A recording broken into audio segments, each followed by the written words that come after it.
What's up, everybody, and welcome to Clear Talk. Tonight I'm gonna do quite a few videos, pretty much mostly all around Trump and the new campaign, the new administration, things, information that's been coming out. Just today, yesterday, about things that things that's going on in preparation for his administration. They're already planning, making, things are being released. People are already being elected. We're gonna talk about some of that, and yeah. I'm probably gonna try to do some just quick videos on certain things, not try to plow it all in one. Um, yeah, pretty much. Yeah, this one we're going to be talking about the Trump uh, transition, and it's sort of starting in an unorthodox way. Yeah, that's what I'm here. Thanks for joining me. Check out the other channels and stuff. Trump cover reactions and stuff there. JMDPLAY. I've got game, you know, live streams and videos, playthroughs and stuff on Fortnite and like that. So if you check out that, do the Discord, do the Patreon for $3 a month. Whatever you do is very much appreciated. Very much.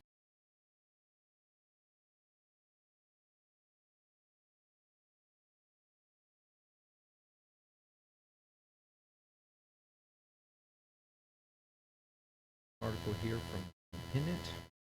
Trump transformation has begun and now is off to an unorthodox start. So it says nearly 4 years ago, as Donald Trump was refused to acknowledge his 2020 election loss to Joe Biden, the then Secretary of State Mike Pompeo, which is somebody whose name's been thrown around here lately that might be coming back. Not sure, but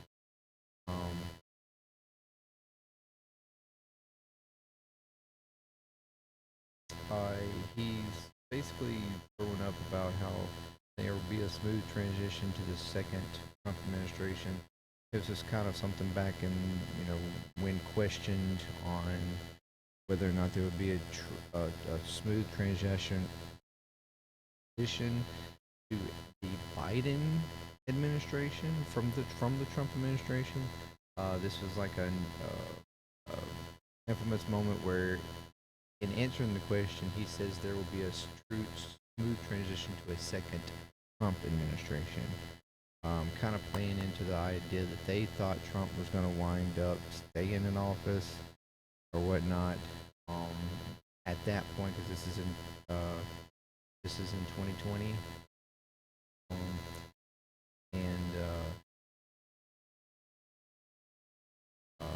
so he, making kind of that kind of spin on it. Like I say, because they thought that they were going to come back into office or find some kind of way through legal matters and whatnot, or the fake electoral slate and all that kind of thing. It just never come to fruition, and of course, it wound up going to Biden. But so yeah, he basically shared this on X Wednesday, trying to be funny, I guess. Days after Trump pulled off one of the most improbable comebacks in American political history by besting Vice President Kamala Harris in both the popular and electoral college votes. That's not quite set in stone there, popular vote, but whatever. His transition planning appears to be with some Trumpian twists.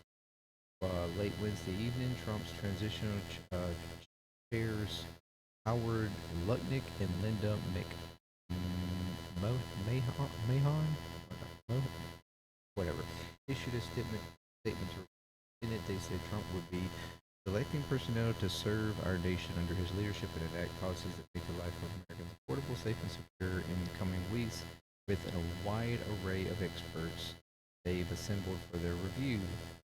One day later, Trump's transition team issued another press release announcing that the president-elect had made his first major staffing decision um, by selecting the lifetime Republican operative and de facto campaign manager Susie Wiles to be his uh, White House chief of staff. Wiles would be the first woman to serve as the White House as that position, top staff role. One that's largely thankless during the first term of Trump. First 4 years, from 27-21, he cycled through 4 different chiefs of staff, with all but one exiting from trying and failing to bring us semblance of order to the freewheeling style prepared by the ex-real estate mogul turned television star turned politician. Tongue twister for me. He is famous for encouraging, even relishing internal conflicts and investment. Wiles, the daughter of legendary NFL broadcaster Pat Summerall and a renowned GOP power player in her own right, isn't one to embrace the drama. The campaign she ran, along with veteran strategist Chris Lascivita, was jack that up. Was relatively drama-free and leak-averse compared with Trump's first 2 presidential efforts. One Trump war veteran who spoke to the Independent on conditions of anonymity said the pick is an indicator of the president's respect for and trust in Wiles. He took over his political operation, which he was in the veritable wilderness, growing with the backlash to January 6th. This was an interesting statement here. The source described Wells as a rare person who has the ability to say no to Donald Trump. The Independent understands that Trump's selection of Wells early on was meant to take some of the pressure off him, supporters and office seekers who've been calling in the days since his victory in hopes of bending his ear or securing roles in his new administration. In theory, this means Wiles, not the president-elect, can be the point person for naming key staff roles and helping to roll out new appointment announcements. And but the transition team has at his disposal. Wait a minute. But the transition team Trump has at his disposal isn't looking much like the one that ushered him into the White House in 2017. That was a chaotic effort compounded by his decision to replace voluminous plans assembled by the then New Jersey Governor Chris Christie, headed up by Mike Pence, or nominally headed up by Mike Pence. In actuality, it became a 2-headed hydra of an operation with rival powers based in Jared Kushner, Trump's son-in-law, and then becoming White House Chief Strategist Steve Bannon. Name has also been thrown around. Back then, both of which actually. Back then, Trump's transition team followed precedent and procedure by working with the General Services Administration, the GSA, government agency that by law provides incoming administrations with official office space and other resources, including what is needed for incoming administration officials to obtain security clearances. Yeah.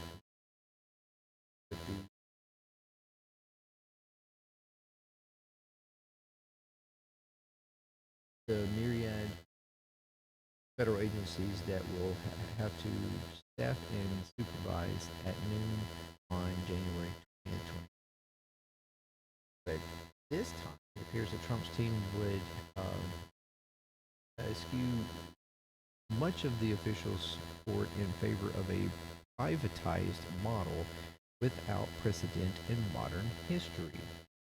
The initial statement released by the transition chairs, those two, referenced the next steps of Trump Van 2025 Transition Inc., a 501c4 organization, indicating that the new look Trump team wants to keep the federal government including civil servants that are tasked with assisting the transition away from the people who will soon lead the federal government. To start, a 501c4 organization named for this section of the Internal Revenues Code that authorizes such social welfare organizations aren't required to publicly disclose their donors. And by keeping the transition off of any official government email systems, the Trump team can evade having their emails requested by any Democrat or nonpartisan transparency groups under the Federal Freedom of Information Act.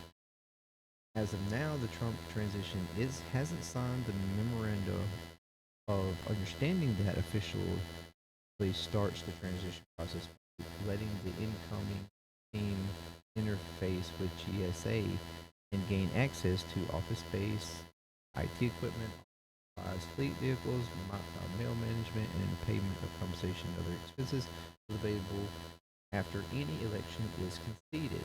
Although the agency notified the Trump team that it's eligible for government support on Wednesday, hours after Vice President Harris conceded the race to the president-elect, White House Press Secretary Karine Jean-Pierre told reporters on Thursday that there was no official acceptance of the offer, but she did say that Biden's chief of staff, Zients, has reached out to the Trump team. She stressed that they would leave that line of communication open and hope for facilitating an effective, efficient transition of power.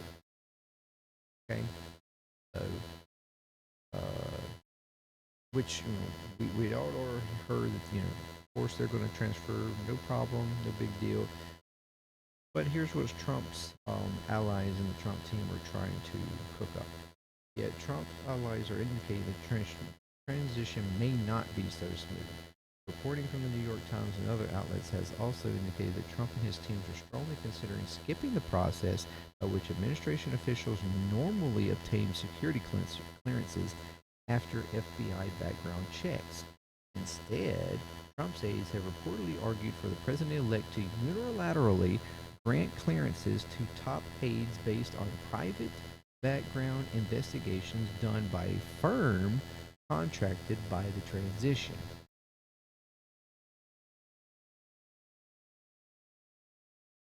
So instead of going through the official, normal security clearances by the FBI background checks for people, they're wanting to completely skip that and do a private background investigation firm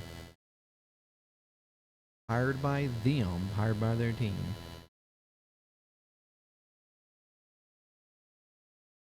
How sketchy that is. Already Trump-aligned groups such as Stephen Miller's America First Legal are publicly rallying against the FBI and accusing it of illegally leaking information on presidential nominees to congressional staff. The group said in a press release that the Department of Justice-led process has been and will be weaponized against nominees in any future administration, including the Trump administration. They're already starting up shit or allegations of the FBI. Because security clearances are an executive function. The president can grant anyone a clearance at any level for any reason, even over the objections of the national security professionals who assess whether a given individual can be trusted with the nation's secrets. And as an elected official, Trump himself is exempt from clearance requirements despite his long and documented history of mishandling and allegedly unlawfully retaining national defense information. He exercised his this one's something that I did not quite know before. This was interesting to find out. He exercised his unilateral authority during his first term when he ordered his second chief of staff, John Kelly, which is the one that recently just come out talking about him being fascist, to grant Kushner, then a White House senior advisor, a permanent top secret security clearance after a months-long period during which the real estate scion was only allowed a much lower security secret one, like secret clearance. Though Kushner had been allocated the top secret credential on an interim basis early on in the first Trump administration, that temporary clearance was pulled and replaced with much lower secret clearance after national security officials and then White House counsel Don McGahn raised concerns flagged by the U.S. intelligence community about the president's son-in-law. According to the New York Times, Kelly was so disturbed by the move that he authorized a contemporaneous memorandum in which he wrote that he had been directly ordered to grant Kushner the clearance over the objections from both McGahn, whatever, and the CIA. A former White House security advisor, Tricia Newbold, was similarly troubled by decisions around clearances in the early days of Trump's first term, so much that she went to Congress with her concerns seeking whistleblower status. She told Democrats on the House Oversight Committee that numerous Trump appointees were denied clearance because of foreign influence concerns, conflicts of interest, financial issues, questionable conduct, and even illicit drug use. It's not fully clear what criteria the new Trump administration might use to grant access to sensitive information this time around, if not those used by the FBI.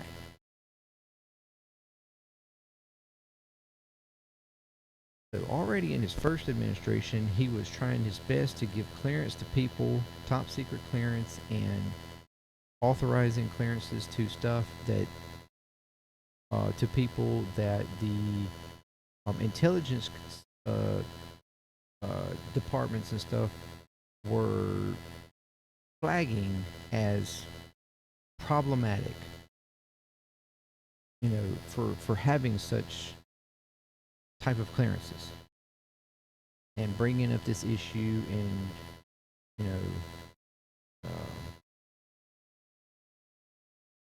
that he's just willy-nilly giving clearances to certain people that don't need to have these clearances. And now, this time around, they're wanting to completely bypass the FBI's clearance background checks and have some independent company that they hire to do checks to give those clearances. And that's not fishy.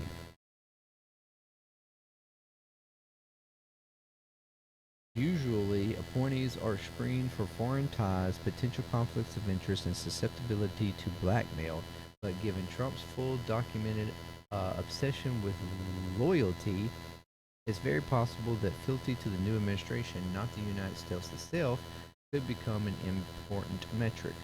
To that end, Trump administration hopefuls are already flocking to his Mar-a-Lago property in Florida, where he and his team are making their plans in hopes of kissing the ring and securing the new president's favor. And this is, so they're already trying to bypass the normal security, like regulations or the security setup for getting people, security clearances and to certain areas, whatnot, because everybody's got to be, normally anybody who's brought into the administration has to go through background checks. They're given certain security, levels, have, from top security to minimal security or whatever, so you can go in this room or you can't go in this room, whatever the case, or you can't go back to this, you can't go in this meeting, you can't go in, whatever, or you can, whatever, given access or not access, based on what you are, what you're doing, what level of importance you are, whatever the case, as far as whatever, it, they're trying to completely bypass the regular security checks and stuff, making sure that there's no sort of conflict with anything, foreign ties, things like that, things where could make the administration or our government in some way, or even just the person, it's some sort of a liability to a security issue. They're just wanting to bypass that and do their own, hire their own private company to do the background checks, to give the security clearances. Clearly, so that they can just have anybody cleared anywhere they want, and the background checks just be flubbed. That is shady as fuck. And that should be a huge concern.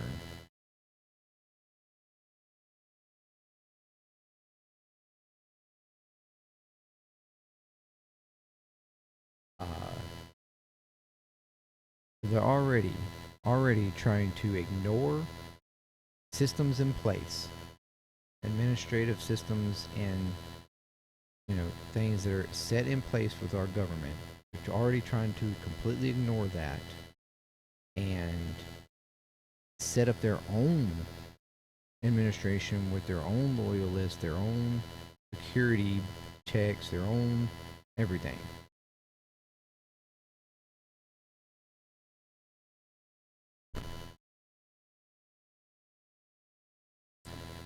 I'm telling you, y'all, we're in for something here the next 4 years. We're into some crazy, corrupt ass shit in our government the next 4 years. Just within the White House. And if they actually go through with removing the administrative state and putting in their own loyalties and stuff. Are you kidding me?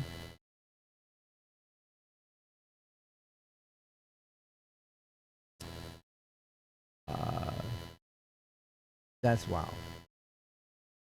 That's wild. I'm telling y'all, we better buckle up and be ready. The shit's gonna go down. It's gonna go down.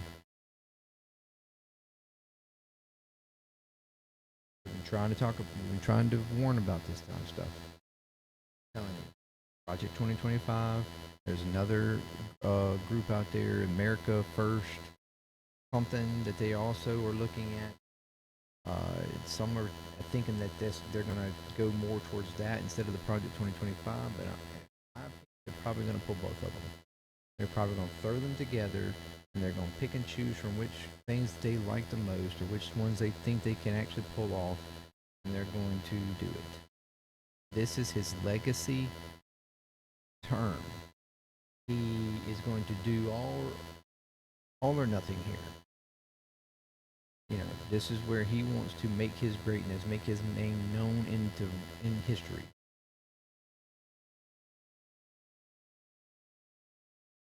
And I have a bad feeling that it's going to be a history that none of us are going to want to be a part of. See you next time. ClearTalk. Peace.